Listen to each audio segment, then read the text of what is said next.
राधे राधे भक्तों, मैं हूँ दीपा घई और आज आप सुन रहे हैं श्री रूप सनातन जी की कथा।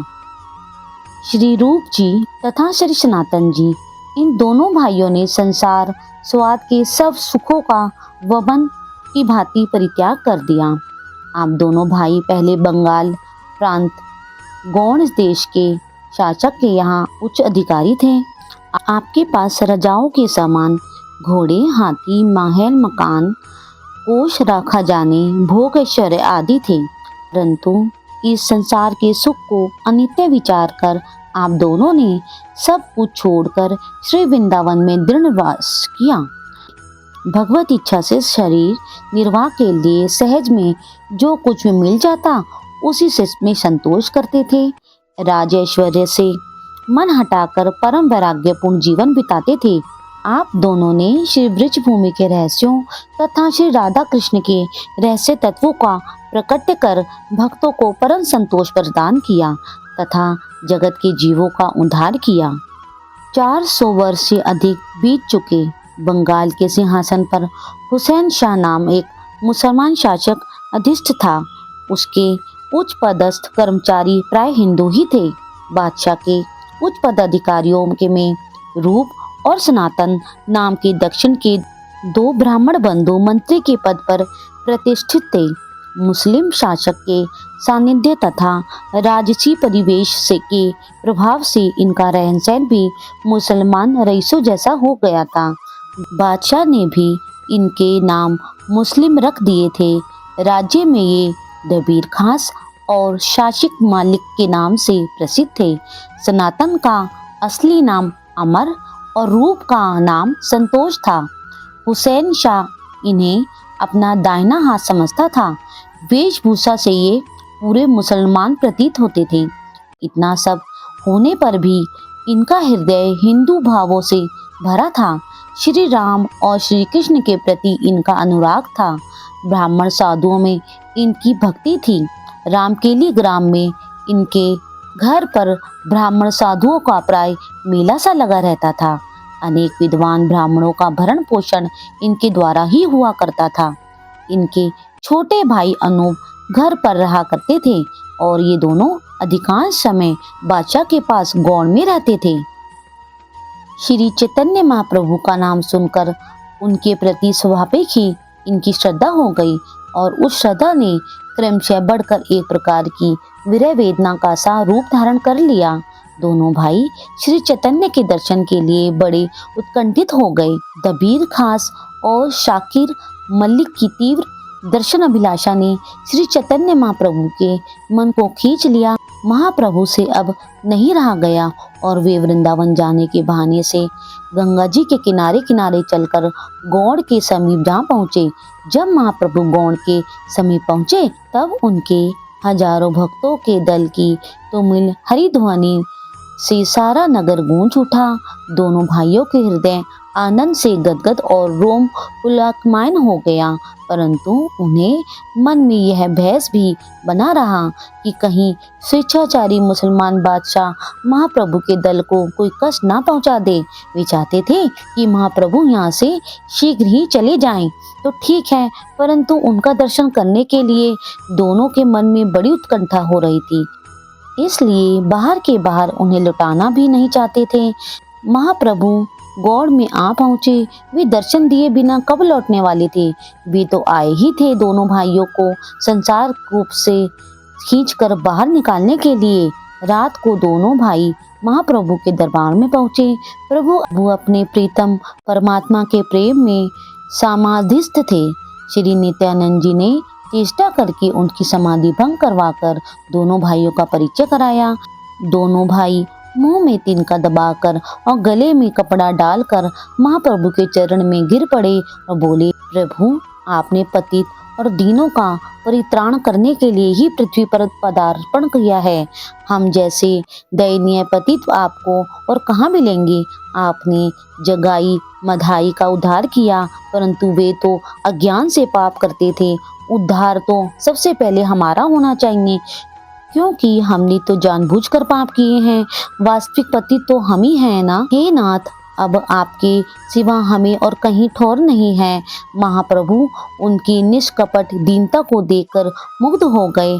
दया से उनका हृदय द्रवित हो गया। वे बोले, उठो, दीनता को दूर करो। तुम्हारी इस दीनता को देखकर मेरा हृदय फटा जा रहा है। तुम मुझे बड़े प्रिय हो। मैं यहाँ तुम्ही दोनों भाइयों से मिलने आया हूँ।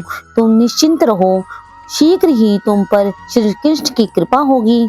मैं यहाँ तुम्ही दोनों भाइयों से मिलने आया हूँ। तुम निश्चिंत रहो, शीघ्र ही तुम पर श्री कृष्ण की कृपा होगी। आज से तुम्हारा नाम सनातन और रूप हुआ। महाप्रभु के वचन सुनकर सनातन और रूप का हृदय आनंद से भर गया और वे कृतज्ञतापूर्ण दृष्टि से महाप्रभु के मुख कमल की ओर एक टक्की लगाकर देखने लगे। उनके जीवन सूत्र की दशा सहसा बदल गई। इसके बाद महाप्रभु ने सनातन के परामर्श से इतने लोगों के साथ लेकर वृंदावन जाने का विचार छोड़ दिया और वापस नीलांचल पूर्वी की ओर लौट गए। इधर रूप सनातन की दशा कुछ और ही हो गई। वैराग्य उमड़ पड़ा। राज वैभव और मंत्रित्व से मन हट गया। एक क्षण भी राजकाज में रहना उनके लिए नरक यंत्रणा के समान दुखदायी हो गया। सनातन की अनुमति से रूप तो छुट्टी लेकर अपने घर राम के लिए चले गए। सनातन बीमारी का बहाना करके डेरे पर ही रहने लगे। रूप ने 2 गुप्तचर महाप्रभु के समीप नीलांचल भेज दिए। महाप्रभु के वृंदावन और प्रयाण करते ही शीघ्र लौटकर मुझे सूचना देना। इस बीच में धन संपत्ति को लुटाकर रूप वृंदावन जाने की तैयारी करने लगे। इनके छोटे भाई का नाम अनुपम था। वह पहले से ही बड़ा श्रद्धालु था। उसने भी भाई के साथ ही घर छोड़ने की तैयारी कर ली। रूप सनातन के कोई संतान नहीं थी। अनुपम के जीव नामक एक पुत्र था। उसे थोड़ा सा धन सौंपकर शेष सारा धन गरीबों को लुटा दिया गया। इतने में समाचार मिला कि सनातन को बादशाह ने कैद कर लिया है। जानी हुई सी बात थी। रूप और अनुपम ने शीघ्र ही चले जाने का विचार किया। जानी हुई सी बात थी। रूप और अनुपम ने शीघ्र ही चले जाने का विचार किया और अनुचरों के नीलांचल से लौटते ही महाप्रभु के वृंदावन गमन की बात सुनकर दोनों भाई वृंदावन को चल दिए। जाते समय एक पत्र सनातन को इस आशय का लिख गए कि हम लोग दोनों वृंदावन जा रहे हैं। किसी प्रकार पिंड छुड़ाकर आप भी शीघ्र आइए। आवश्यक व्यय के लिए 10,000 रुपये मोदी के यहाँ रख दिए गए हैं। सदा अमीरी ठाट में रहने वाले रूप और अनूप की आज कुछ विचित्र सी अवस्था है। उन्होंने सारे वस्त्र और आभूषण उतार कर फेंक दिए हैं। तन पर एक एक पटी गुदड़ी है और कमर में एक एक कॉफीन है। भूख प्यास और नींद की कुछ भी परवाह नहीं है। पास में एक कौड़ी नहीं है। वे सहर्ष कष्ट सहन करते हुए पैदल चले जा रहे हैं। जो कुछ खाने को मिल जाता है उसी से उधर पूर्ति करके रात को चाहे जहाँ पड़ रहते हैं, परंतु उनके मन में कोई दुख नहीं है। चलते चलते दोनों भाई प्रयाग पहुँचे। वहां जाते ही अनायास पता लग गया कि महाप्रभु यहीं पर हैं। दोनों भाई दांतों तले तिनका दबाकर जगत के बड़े से बड़े दीन और कंगाल की तरह कांपते रोते और पड़ते उठते महाप्रभु के चरणों में जाकर गिर पड़े और दोनों ही प्रेम के आवेश में मतवाले से हो गए। कुछ समय के बाद धीरज धर कर बोले, हे दीन दयामय, हे पतित पावन, हे नाथ, हम जैसे पतितों को तुम्हारे अतिरिक्त और कौन आश्रय देगा। महाप्रभु ने इससे पूर्व सिर्फ एक दिन रात के समय रूप को देखा था, परंतु अब उसे देखते ही तुरंत पहचान कर महाप्रभु हंस कर बोले, उठो उठो रूप, दीनता छोड़ दो। तुम लोगों पर तो श्री कृष्ण की अपार कृपा है, तभी तो उन्होंने तुम लोगों को विषय कोप से निकाल लिया है। रूप ने कहा, प्रभु सुना है कि सनातन को बादशाह ने कैद कर लिया है। प्रभु बोले, घबराओ मत, सनातन कैद से छूट गया है और मेरे समीप आ रहा है। रूप और अनुपम उस दिन महाप्रभु के पास ही रहे और वहीं प्रसाद लिया। महाप्रभु ने कई दिनों तक उन्हें प्रयाग में अपने पास रखा। रूप के द्वारा प्रभु को बहुत बड़ा कार्य करवाना था। वृंदावन की दिव्य प्रेम लीला को पुनः जीवन देना था। इसलिए रूप को एकांत में रखकर लगातार कई दिनों तक महाप्रभु ने उसको भक्ति का यथार्थ रहस्य भली भांति समझाकर अंत में कहा, रूप, मैं काशी जाना चाहता हूँ, तुम वृंदावन जाओ, मेरी आज्ञा का पालन करो, जीवों का कल्याण करो, अपने सुख की आशा छोड़कर वृंदावन जाओ और इसके बाद यदि इच्छा हो तो मुझसे नीलांचल में मिलना। यूं कहकर प्रभु वहां से चल दिए। बड़े कष्ट से धैर्य धारण कर प्रभु के आज्ञानुसार रूप अपने छोटे भाई अनुपम के साथ वृंदावन को चले। रूप और अनुपम को वृंदावन भेजकर महाप्रभु काशी चले गए और वहां श्री चंद्रशेखर के मकान में ठहरे। इधर सनातन ने गौड़ के कारागार में रूप का पत्र पाकर शीघ्र ही वहां से निकलकर महाप्रभु के समीप जाने का विचार कर लिया तथा मौके से द्वार रक्षक को 10,000 मोहरे देकर वे कारागार से निकल पड़े और उसी की सहायता से रातों रात गंगा के उस पार चले गए। ईशान नामक एक नौकर उनके साथ था।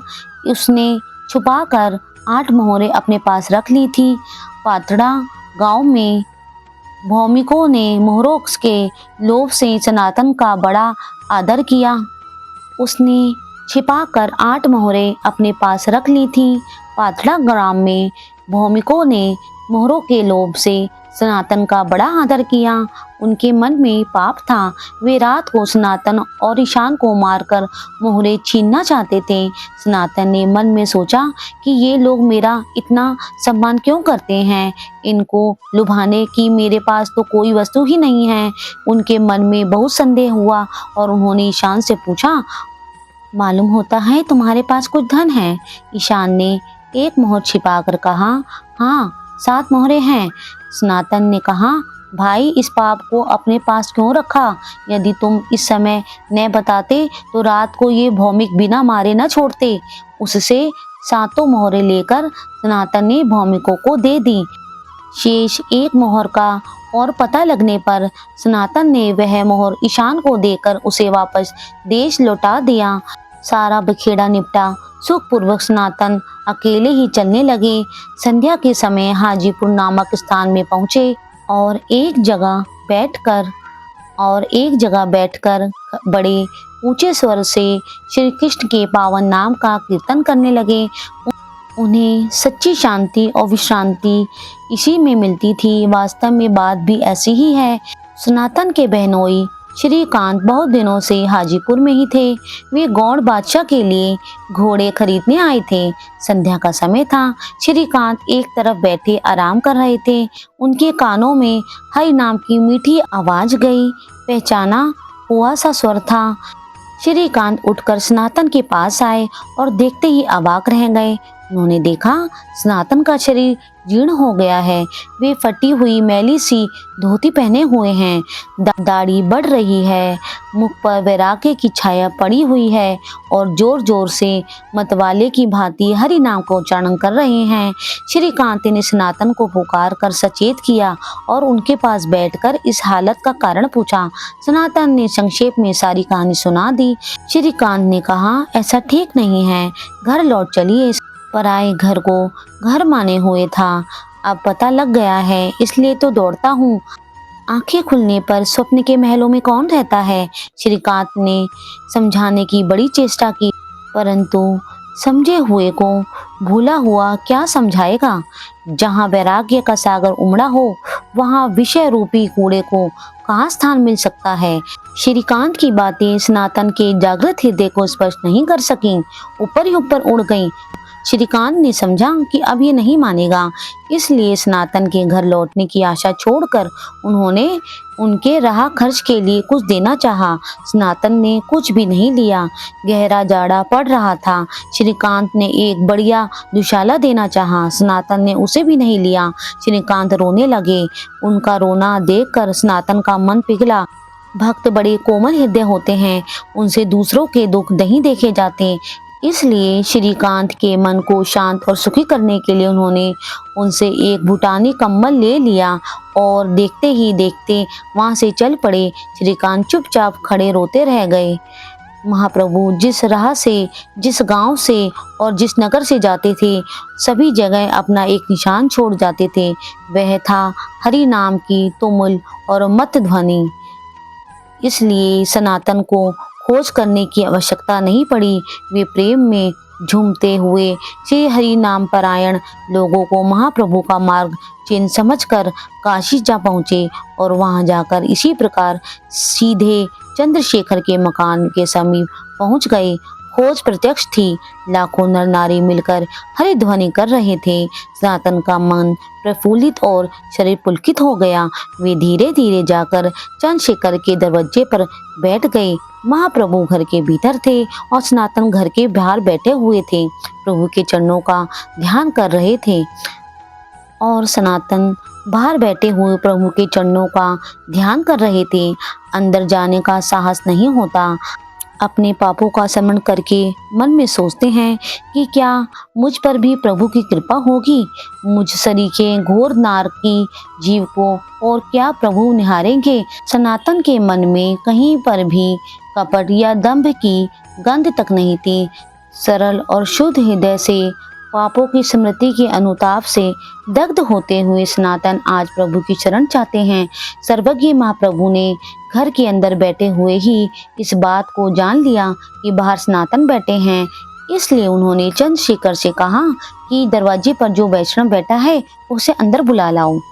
आज्ञा अनुसार चंद्रशेखर बाहर आ गया और वहां किसी वैष्णव को न देखकर वापस लौटकर बोला कि बाहर तो कोई वैष्णव नहीं है। महाप्रभु ने कहा, क्या दरवाजे पर कोई नहीं बैठा है? चंद्रशेखर ने कहा, दरवाजे पर एक फकीर सा तो बैठा है। महाप्रभु ने कहा, जाओ उसी को बुलाकर लाओ। सनातन के कपड़े तने वैष्णव के से नहीं थे, परंतु उसका अंतर तो विश्वमय था। अंतर को पहचानना अंतर्यामी का ही काम है। चंद्रशेखर यह सुनकर आश्चर्य करने लगा। सोचने लगा कि आज प्रभु इस फकीर को क्यों बुला रहे हैं, परंतु महाप्रभु के सामने कुछ कहने का साहस नहीं हुआ और उसने बाहर जाकर सनातन से कहा, आप कौन हैं? आपको प्रभु बुला रहे हैं, प्रभु बुला रहे हैं। इन शब्दों ने बिजली का सा काम किया। सनातन के हृदय में हर्ष, आशा, चिंता, भय, भक्ति और लज्जा आदि अनेक भावों की तरंगे उठने लगी। उन्होंने कहा, हैं क्या प्रभु बुलाते हैं? क्या सचमुच ही मुझे बुलाते हैं? आप भूले तो नहीं रहे हैं? भला प्रभु मुझ पर क्यों बुलाने लगे? वे और किसी को बुलाते होंगे। चंद्रशेखर ने कहा, प्रभु आपको ही बुलाते हैं। सनातन के हृदय में आनंद का समुद्र उमड़ पड़ा, परंतु अपनी स्वाभाविक दीनता से वे दांतों तले तिनका दबाकर अपराधी की भांति चुपचाप अंदर जाकर प्रभु के चरणों में लकुटी की तरह गिर पड़े। दोनों नेत्रों से आंसुओं की अजस्र सहस्त्र धारा बहने लगी। सनातन बोली, प्रभु मैं पामर हूँ। मैंने आजीवन कामादि छठ विकारों की सेवा की है। विषय भोग को ही सुख माना है। दिन रात नीचों की तरह नीच कर्म करने में रत रहा हूँ। इस मनुष्य जन्म को मैंने व्यर्थ ही खो दिया।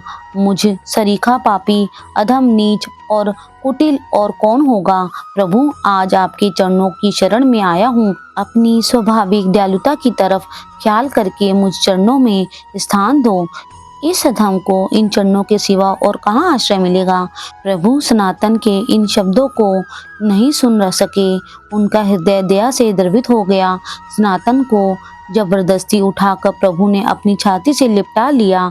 सनातन के नेत्रों की अश्रुधारा मानो मंदाकिनी की धारा बनकर महाप्रभु के शरीर चरणों को धोने लगी और महाप्रभु के नेत्रों की प्रेम अश्रुधारा सनातन के मस्तक को सींचन कर उसे सहसा पाप मुक्त करने लगी। सनातन कहने लगे, प्रभु मुझे आप क्यों स्पर्श करते हैं? मेरा यह कलुषित क्लेवर आपके स्पर्श योग्य नहीं है। इस घृणित तथा दूषित देह को आप स्पर्श ना कीजिए। प्रभु ने कहा, सनातन दीनता का त्याग करो। तुम्हारी दीनता देखकर मेरा कलेजा फटा जाता है। जब श्री कृष्ण कृपा करते हैं तब भले बुरे का विचार नहीं करते। श्री कृष्ण तुम्हारे सम्मुख हुए हैं, तुम पर श्री कृष्ण की इतनी कृपा है कि उसका वर्णन नहीं हो सकता। तभी तो उन्होंने तुम्हें विषय कप से निकाल दिया है। तुम्हारा शरीर निष्पाप है क्योंकि तुम्हारी बुद्धि श्री कृष्ण भक्ति में लगी हुई है। मैं तो अपने को पवित्र करने के लिए ही तुम्हें स्पर्श करता हूँ। यूँ कहकर महाप्रभु ने सनातन के भाग्य की बड़ी ही प्रशंसा की और कहा कि श्री कृष्ण प्रेम होने पर ऐसे ही दीनता हुआ करती है। इसके बाद महाप्रभु ने सनातन से उसकी कारामुक्ति के संबंध में पूछा। सनातन ने शमशेर से सारी कथा सुना दी। महाप्रभु ने चंद्रशेखर से कहा कि सनातन का मस्तक मुंडन कर और इसे स्नान करवाकर नए कपड़े पहना दो। स्नान कर चुकने पर कर से कहा कि सनातन का मस्तक मुंडन कर इसे स्नान करवा दो और नए कपड़े पहना दो। स्नान कर चुकने पर जब तपन मिश्र नामक एक भक्त सनातन को नई धोती देने लगे, तब सनातन ने कहा, यदि आप मुझे वस्त्र देना चाहते हो तो कोई पुराना फटा कपड़ा दे दीजिए, मुझे नए कपड़े से क्या प्रयोजन। सनातन का आग्रह देखकर मिश्र ने एक पुरानी धोती दे दी और सनातन ने फाड़कर उसके 2 कौपीन बना लिए। सनातन के इस वैराग्य को देखकर महाप्रभु मन ही मन बड़े प्रसन्न हुए, परंतु श्रीकांत की दी हुई कंबल सनातन के कंधे पर इस समय भी पड़ी हुई थी। महाप्रभु ने 2-4 बार उसकी ओर देखा, तब सनातन ने समझा, मैं अब तक यह सुंदर कम्बल अपने पास रख छोड़ा है, मेरी विषय वासना दूर नहीं हुई है। इसी से प्रभु बार बार इसकी ओर ताक कर मुझे सावधान कर रहे हैं। सनातन ने गंगा तट पर जाकर वह कम्बल एक गरीब को दे दिया। बदले में उससे फटी गुदड़ी लेकर उसे ओढ़ लिया। जब महाप्रभु ने सनातन को गुदड़ी ओढ़े देखा, तब वे बड़े प्रसन्न हुए और बोले कि सनातन, श्री कृष्ण ने तुम्हारे विषय रोग को आज समूल नष्ट कर दिया। भला उत्तम वैद्य रोग का जरा सा अंश भी शेष क्यों रहने देता है। महाप्रभु ने सनातन को लगातार 2 महीने तक भक्ति तत्व की परमोत्तम शिक्षा देकर उनसे वृंदावन जाने को कहा और वहां रूप अनुपम के साथ मिलकर श्री कृष्ण का कार्य संपादन करने के लिए आदेश दिया। महाप्रभु तो नीलाचल चले गए और उनकी आज्ञा पाकर सनातन वृंदावन आए। वृंदावन आने पर पता लगा कि उनके भाई रूप अनुपम दोनों मार्ग से काशी होते हुए देश चले गए हैं। सनातन वन में एक पेड़ के तले रहने लगे। प्रतिदिन जंगल की लकड़ियां लाकर बाजार में बेचते और उसी से अपना निर्वाह करते हैं। जो कुछ बच जाता सो दीन दुखियों को बांट देते। श्री चैतन्य महाप्रभु जी स्वयं श्री राधा कृष्ण के स्वरूप थे। गोस्वामी श्री रूप सनातन जी की कथा पार्ट 1 और पार्ट 2। भक्तों, आपको कथा कैसी लगी? पसंद आए तो लाइक करो, शेयर करो और सब्सक्राइब करो और कमेंट्स में राधे राधे लिखना मत भूलना।